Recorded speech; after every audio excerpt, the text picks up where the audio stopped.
폴 스티븐슨이 쓴 평신도가 사라진 교회라고 하는 책이 있습니다. 그 책의 내용 가운데 이런 스토리가 있습니다. 보통 평신도는 골프나 텔레비전, 주식에 대해서 관심은 많이 갖지만 그러면서 예배에 참석하는 것을 게을리하는 그런 교회 구성원은 아니다. 수세기에 걸친 잘못된 가르침으로 인하여 평신도들은 자신의 역할이 이 목회자의 역할보다 훨씬 중요하지 않다고 생각하기에 이르렀다.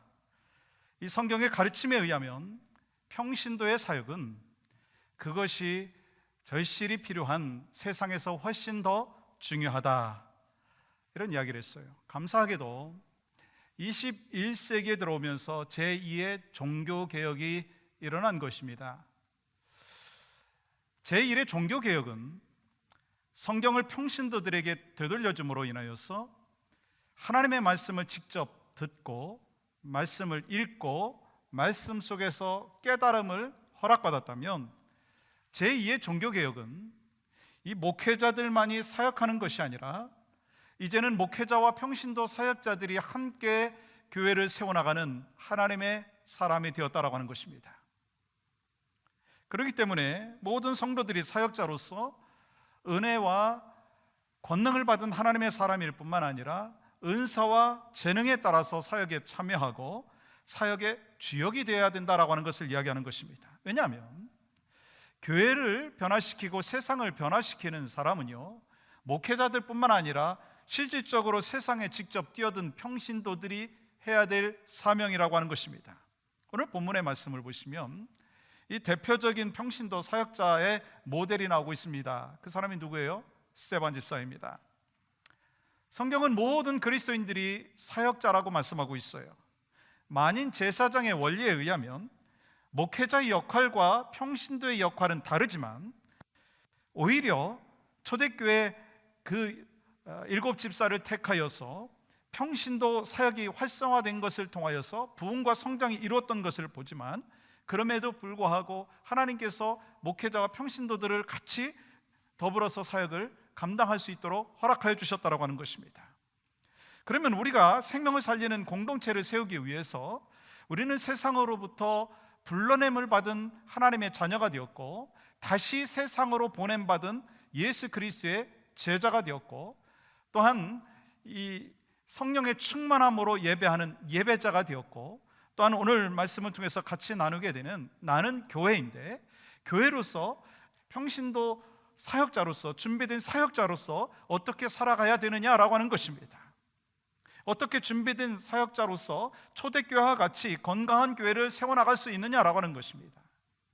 본문에서 스데반 집사님의 삶을 통해서 우리에게 주시는 메시지는 준비된 사역자에게 꼭 필요한 것이 바로 이것이다 라고 하는 것입니다. 그 첫 번째는요, 믿음과 성령이 충만한 사람이어야 된다고 하는 것입니다. 사람은 누구든지 뭔가에 충만해져 있더라고요. 기쁨이 충만한 사람은요, 항상 얼굴에 기쁨이 있어요. 그렇지 않나요? 지식이 충만한 사람은요, 아는 것이 많기 때문에 다른 사람한테 뭔가 자꾸 알려주려고 합니다. 또 물질이 충만한 사람은요, 어떻게 하면 돈을 많이 벌 것인가, 거기에 대해서 집중하는 것을 보게 됩니다. 또 안타까운 것은 분노에 충만한 사람은요, 늘 충동적으로 일을 저지르고 절제하지 못함으로 말미암아 사고를 치더라고요. 그렇다면 여러분, 내가 하나님의 자녀가 되었고 예수님의 제자이고 성령 충만한 예배자인데 사역자로서 무엇에 충만해야 되느냐라고 하는 것입니다. 오늘 본문에서 스데반 집사님에게 충만했던 특별한 몇 가지가 있더라고요. 먼저요, 믿음과 성령이 충만했다는 거예요. 사도행전 6장 5절 말씀 보세요. 온 무리가 이 말을 기뻐하여 믿음과 성령이 충만한 사람, 누구라고요? 스데반이에요. 그렇다면 충만하다라고 하는 말이 어떤 의미가 있습니까? 영어로 full입니다.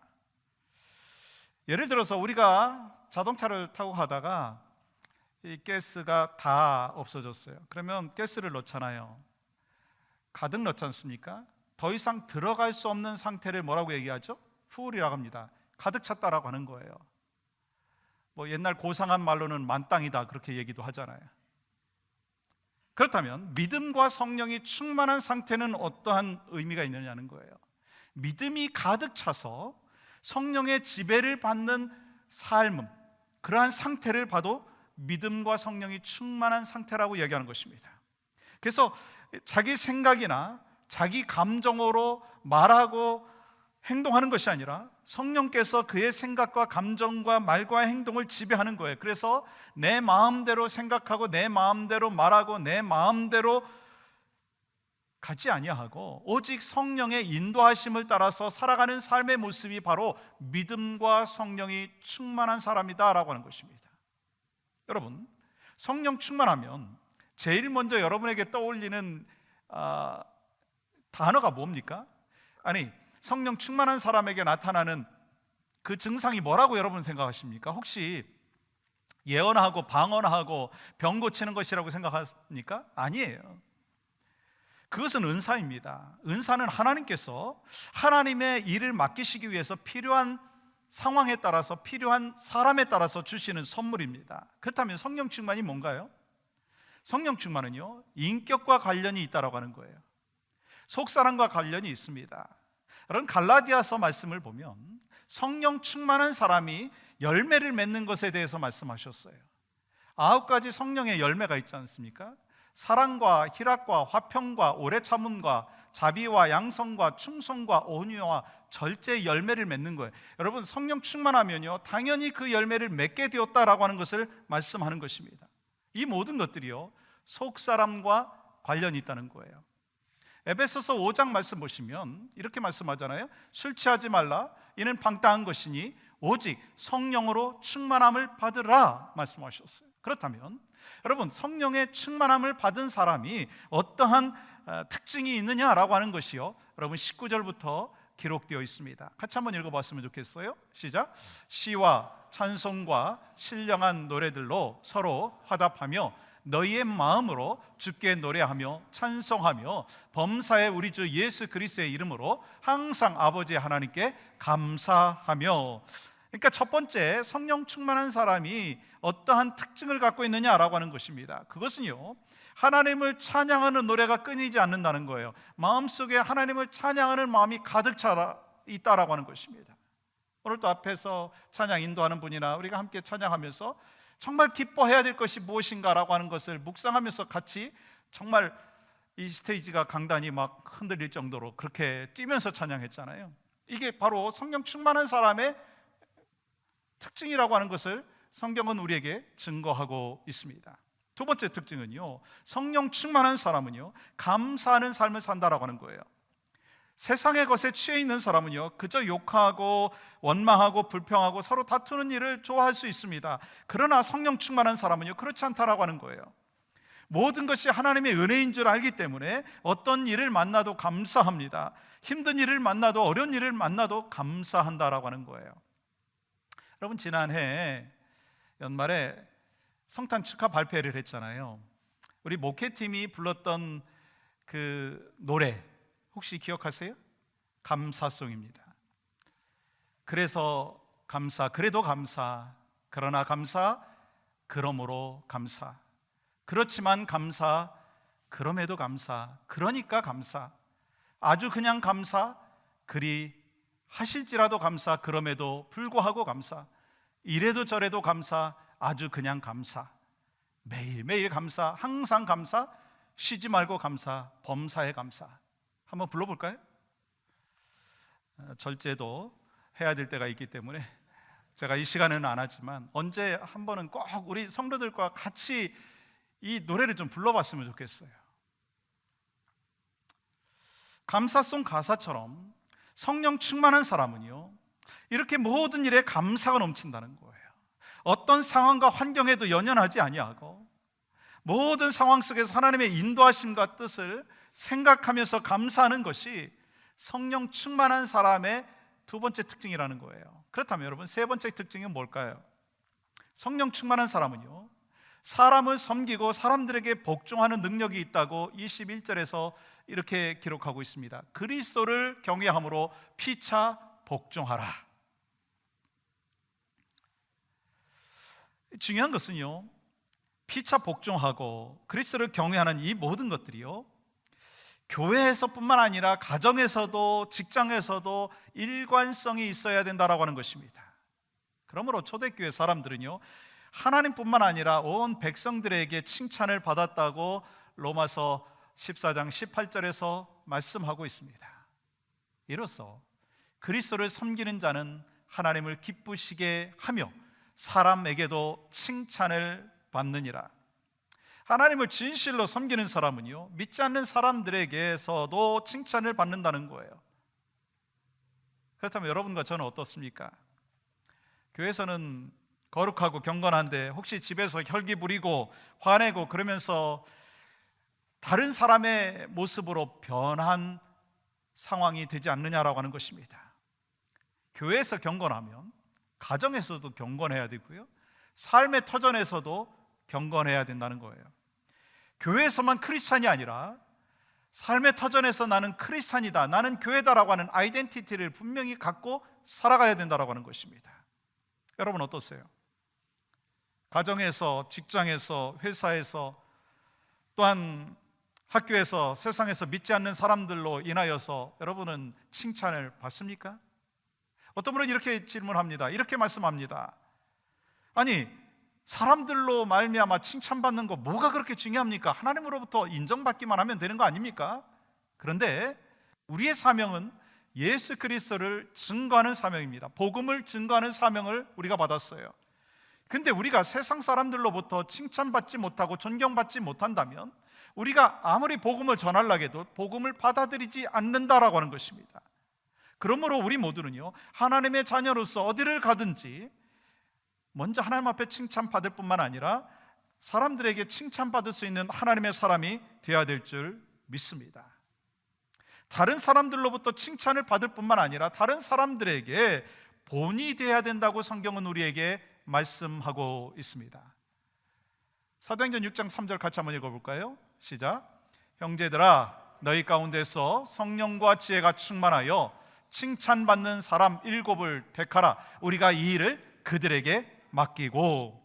초대교회에서 7 집사를 뽑을 때요, 사람들에게 칭찬받는 사람을 뽑았습니다. 그들이 왜 칭찬받았을까요? 믿음과 성령이 충만했다는 거예요. 그렇습니다. 여러분, 스데반 집사님은요, 믿음과 성령이 충만함으로 준비된 사역자의 삶을 살았다라고 하는 것입니다. 하나님께서는 믿음과 성령이 충만한 사람을 사용하셔서 하나님의 사역을 맡기고 하나님의 사역을 감당케 허락하여 주신다라고 하는 것입니다. 교회에서 종종 교회 직분자들을 선택할 때가 있잖아요. 또한 공동체에서 리더를 뽑을 때가 있습니다. 그러면 그 첫 번째 조건이 뭘까요? 믿음과 성령이 충만한 사람이어야 된다는 거예요. 그 사람이 직분을 받고 그 사람이 리더로 섬길 때 그 교회가 건강하고 그 공동체가 건강하다라고 하는 것입니다. 우리 믿는 사람들은요, 누구나 조금씩 믿음의 차이가 있더라고요. 또한 성령의 지배를 받는 것도 조금씩은 차이가 있습니다. 그러나 우리가 하나님의 일을 감당하기 위해서는 스데반 집사님과 같이 믿음 충만, 성령 충만한 삶을 살아야 될 줄 믿습니다. 스데반 집사님은요, 짧지만 아주 강력한 삶을 살았습니다. 주님 앞에 쓰임 받았어요. 사실 12 제자도 아닌데도 불구하고 초대교회 때 아주 귀하게 쓰임을 받았다는 거예요. 그 이유가 뭔가요? 그가 성령의 은사가 있었기 때문일까요? 오늘 본문에서는 그렇게 말씀하고 있지 않습니다. 성령의 충만한 은혜가 있었습니다. 그것도 잠시 잠깐의 열정으로 평시도 사역을 감당한 것이 아니라 언제나 성령 충만함으로 계속해서 감당했다라고 하는 거예요.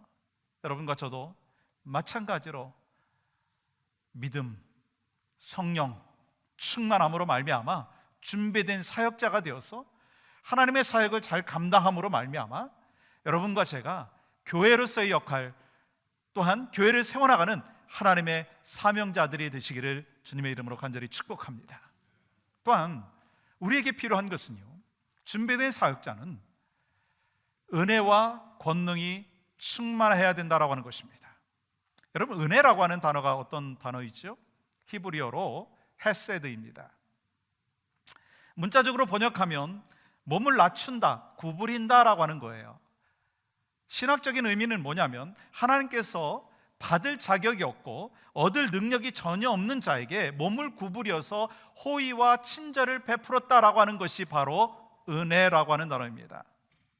다시 말하면 하나님께서 몸을 굽히셔서 나를 사랑하신 것이 은혜이고 내 죄를 친히 담당하시기 위하여 이 땅에 오셨고 십자가에 못 박혀 돌아가셨고 나에게 구원의 길, 생명의 길을 허락하여 주신 것이 하나님의 은혜인 것입니다. 그렇다면 권능이 뭔가요? 헬라어로 두나미스입니다. 이 말은 다이나마이트가 이 단어에서 나왔다라고 하는 거 여러분 잘 아시죠? 영어로는 가스 파워입니다. 다시 말하면 권능은 하나님의 힘이라는 거예요. 즉 다이나마이트와 같은 폭발적인 힘이 있다는 거예요. 그래서 권능을 갖고 있다면, 권능과 함께 한다라고 하면 구원의 역사가 그 권능 있는 사람을 통해서 나타나는 것이고 원수도 사랑할 수 있는 것이고 또한 그 권능을 갖고 있는 사람으로 인하여 사람도 변화시킬 수 있다라고 하는 것입니다. 그리고 스데반 집사님이 하나님의 권능을 갖고 있었기 때문에 비난받고 또한 돌에 맞아 죽으면서까지도 천사의 얼굴을 할 수 있었다라고 하는 것입니다. 오늘 본문 말씀 보세요. 스데반 집사님께서는요, 사역자로서 은혜와 권능이 충만한 삶의 모습 가운데 사역을 감당했어요. 정말 그런지 한번 성경에서 다시 한번 확인해 볼까요? 스데반이 은혜와 권능이 충만하여 라고 기록되어 있어요. 그러면 스데반 집사님이 은혜와 권능이 충만한 가운데 어떤 사역을 감당을 했습니까? 큰 기사와 표적을 행했다는 거예요. 스데반 집사님이요, 은혜와 성령이 충만한 가운데 큰 표적과 기사를 행했습니다. 여러분 비슷한 말씀이 있더라고요. 사도행전 2장 43절 말씀 보세요. 사람마다 두려워하는데 사도들로 말미암아 기사와 표적이 많이 나타나니. 여러분 지금 표적과 기사가 누구를 통해서 일어났습니까? 사도들을 통해서. 그런데 이 말씀 바로 전에 본문에서 누굴 통해서 표적과 기사가 일어났다고 말씀했죠? 스데반 집사님이었습니다. 그렇다면 오늘날에는 이러한 표적과 놀라운 기사가, 사역이 왜 일어나지 않느냐라고 하는 것입니다. 그 이유가 바로 8절에 있는 거예요.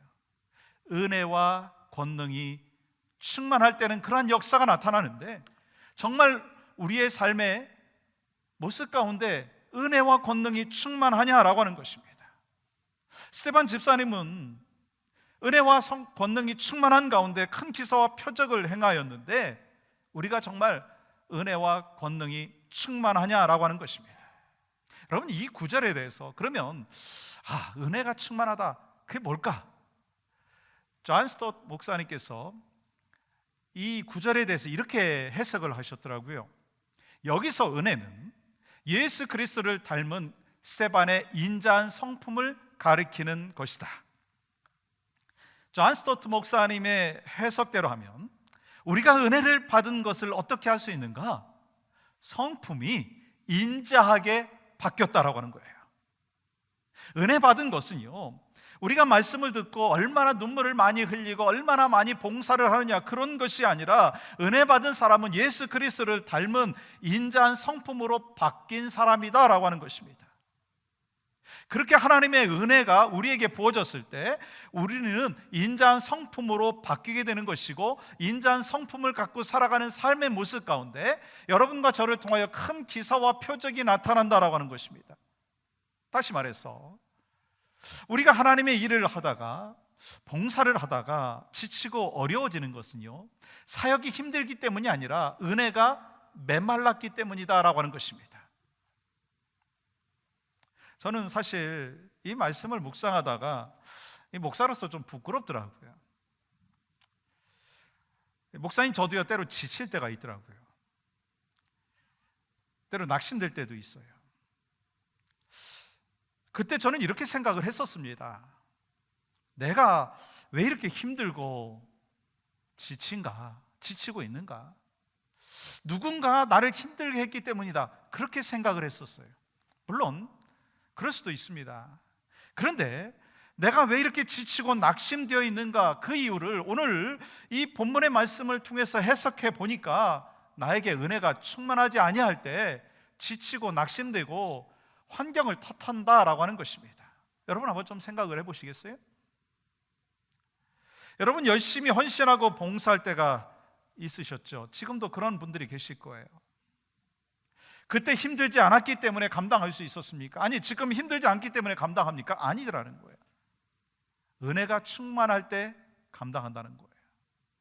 여러분 부부 사이가 좋으면은요, 그런 얘기 하잖아요. 반찬이 달라진다고. 그런가요? 왜 그럴까요? 그때는 사랑이 충만하기 때문인 거예요. 우리는 보통 우리의 마음이 은혜와 사랑으로 충만하게 되면은요, 힘들어도 참을 수 있고요, 기쁨으로 모든 일들을 감당할 수 있다는 거예요. 그런데 왜 침체되고, 왜 낙심되고, 왜 우울한 마음이 있고 절망합니까? 은혜가 메말랐다는 거예요.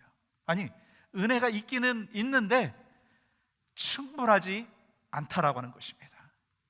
소망하는 마음이 있습니다.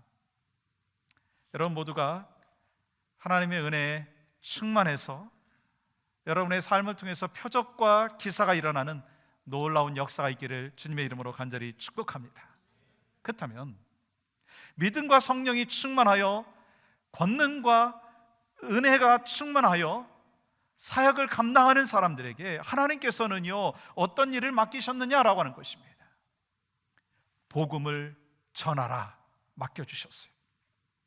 복음을 전하라. 그러면 그렇게 복음을 전할 때 어떤 일이 나타나는가? 여러분 10절 말씀 볼까요?